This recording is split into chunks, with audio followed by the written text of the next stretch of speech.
दिल के जो मरीज़ होते हैं, बहुत बार ऐसा देखा जाता है कि एक सर्टेन एज के या इस तरह की हिस्ट्री वाले जो पेशेंट्स होते हैं वो बाहर निकलते हैं, अचानक से गश खा के गिर जाते हैं। तो हार्ट पेशेंट स्पेशली और सामान्यतः जो लोग हैं वो हीट स्ट्रोक में किन बातों का ध्यान रखें, क्या दिक्कतें तो सबसे पहले उनको हो सकती हैं हीट स्ट्रोक के दौरान? देखो, जैसे ही मौसम परिवर्तन होता है, चाहे हार्ट का पेशेंट हो, चाहे फेफड़े का पेशेंट हो, चाहे डायबिटीज़ का पेशेंट हो, उसको तकलीफ़ आती ही आती है।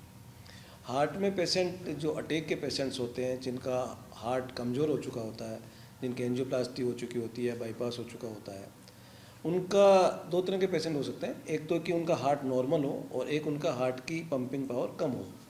जिनकी पंपिंग पावर कम होती है उनको डिहाइड्रेशन के चांसेस ज़्यादा हो सकते हैं हीट स्ट्रोक होने के बाद में, और जिनकी पंपिंग पावर नॉर्मल होती है उनको भी अगर हार्ट हीट स्ट्रोक हो जाता है तो डिहाइड्रेशन के बाद में उनका जो ब्लड है वो कंसंट्रेट हो सकता है और उसमें भी क्लॉटिंग फॉर्मेशन के चांसेस हो सकते हैं।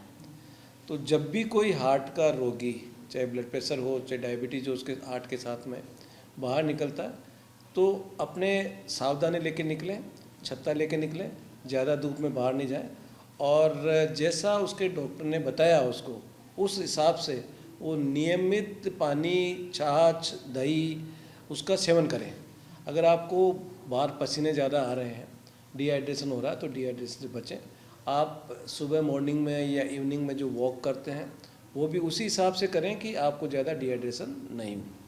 किस तरीके से सिम्टम्स आते हैं जब कोई स्ट्रोक का कोई ऐसा केस होता है और आपकी दिक्कत हो जाती है, क्या महसूस कर सकता है उस दौरान पेशेंट? हीट स्ट्रोक में सबसे पहले तो जैसे आपको उल्टी हो सकती है, फीवर आ सकता है, डायरिया हो सकता है, आपको मिचली आ सकती है, वॉमिटिंग आ सकती है, जी घबरा सकता है, तो पर्सपिरेशन हो सकता है, पसीना आ सकता है। ये सारी चीज़ें हीट स्ट्रोक में हो सकती है, ये अपन को पहचानना है। तो अगर ऐसी कोई तकलीफ आती है हार्ट के रोगी को तो वो सावधानी बरते, अपने नियमित जिस भी डॉक्टर को दिखा रहा उससे कंसल्ट करें।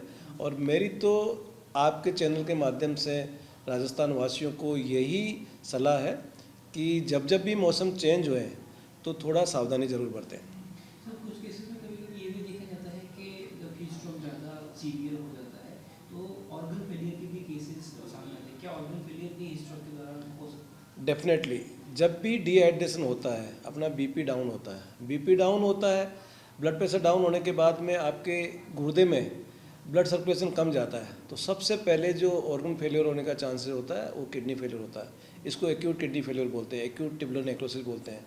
यूरिन कम आने चालू हो जाता है। जैसे ही आपके किडनी फेलियर होगा उसके बाद में जो एक्सक्रीटरी मटेरियल यूरिया और क्रिएटिन बढ़ने लगते हैं तो दूसरे ऑर्गन में प्रॉब्लम आती है, ब्रेन में प्रॉब्लम आने लग जाती है, लंग्स में प्रॉब्लम आने लग जाती है।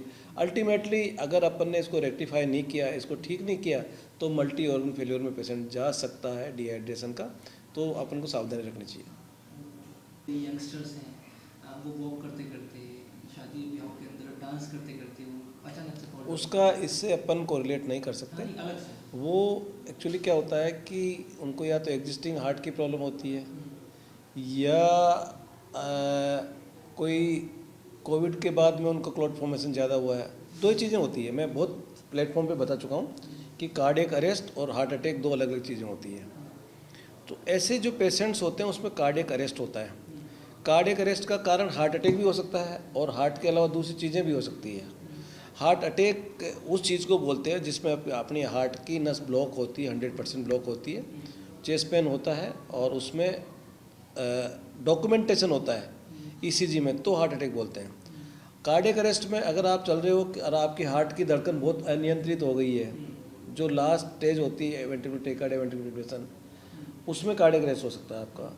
आपकी धमनी पिछले, जैसे हमारे डॉक्टर एक्सपायर हुआ है वो महिला, उसकी धमनी फटी है, धमनी फटने के बाद में सिम्टम्स तो हार्ट अटैक जैसे आते हैं, लेकिन उसमें मरता तो कार्डियक अरेस्ट होता है। आपके कोई ब्रेन की कोई तकलीफ है, आप गाते गाते चले गए, तो जो भी लास्ट में आदमी मरता है वो कार्डियक अरेस्ट ही उसको नाम दिया जाता है, अनटिल अनलेस कि उसका डॉक्यूमेंटेशन हो जाए। हार्ट अपना, इसमें 4 चैम्बर्स होते हैं, 1 2 3 4, और 4 वाल होते हैं। एक वाल हो गया, दूसरा वाल हो गया ये, और तीसरा वाल यहाँ पे होता है, चौथा वाल यहाँ पे होता है। ये इसका बाएं तरफ का चैम्बर होता है, लेफ्ट वेंट्रिकल। जब ये कॉन्ट्रैक्ट करता है, जो ये संकुचित होता है, तो इसके माध्यम से, इस वाल के माध्यम से ब्लड पूरी बॉडी में जाता है, और यहाँ से जाने के बाद में ब्लड बॉडी से जो ब्लड आता है वो रिटर्न होकर यहाँ पे आता है, इस वेनस के थ्रू यहाँ आता है। और जब ये इसमें राइट वेंट्रिकल में आता है, राइट वेंट्रिकल कॉन्टेक्ट करती है तो इस माध्यम से ये फेफड़ों में जाता है, फेफड़ों में शुद्ध होके वापस लेफ्ट एट्रियम में आता है, लेफ्ट एट्रियम से फिर लेफ्ट वेंट्रिकल से वापस अपनी बॉडी में जाता है। तो ये हार्ट की संरचना होती है। इसमें जो दो वाल्व बताए गए हैं वो ये देखो आप, एक तो लेफ्ट वेंट्रिकल के और लेफ्ट एट्रियम के बीच में जो होता है ये माइट्रल वाल्व होता है, और राइट एट्रियम और राइट वेंट्रिकल के बीच में जो होता है ये ट्राइकस्पिड वाल्व होता है। तो उसकी संरचना डिटेल में बताई गई, क्रॉस सेक्शनल एरिया है ये right atrium, right ventricle, left atrium, left ventricle, ये पल्मोनरी आर्टरीज होती हैं, और ये धमनी अपनी अओर्टा होती है। ये जो सिराएं होती है जो नीले रंग में जो दिखाई गई है यहाँ पे, ये आपकी अशुद्ध ब्लड बहता है, इनमें अशुद्ध बहता है, इसमें अशुद्ध बहता है, और जिसमें लाल रंग से दिखाई गई है वो उसमें शुद्ध बहता है।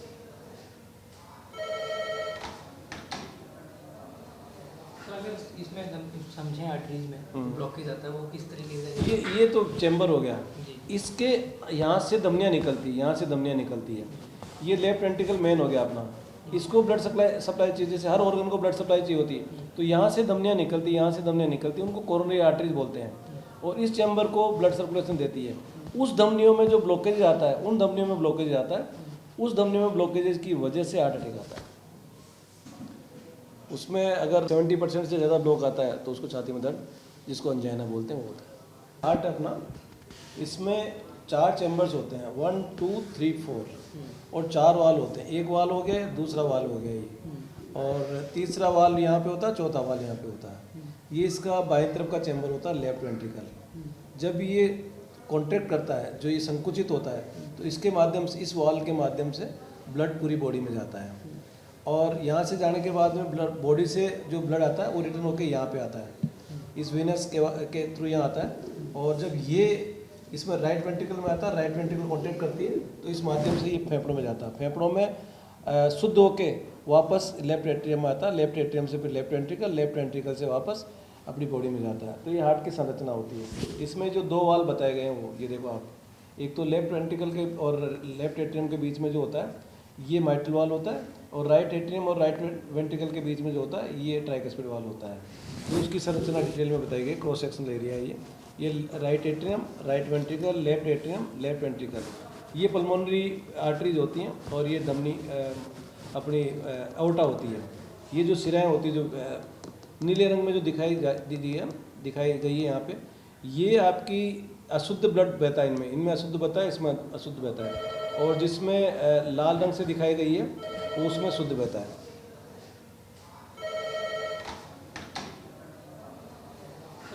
इसमें समझें आर्टरीज में ब्लॉकेज आता है वो किस तरीके से? ये तो चैम्बर हो गया, इसके यहाँ से धमनियाँ निकलती है, ये लेफ्ट वेंट्रिकल मेन हो गया अपना, इसको ब्लड सप्लाई चाहिए, जैसे हर ऑर्गन को ब्लड सप्लाई चाहिए होती है, तो यहाँ से धमनियाँ निकलती है, उनको कोरोनरी आर्टरीज बोलते हैं, और इस चैम्बर को ब्लड सर्कुलेशन देती है।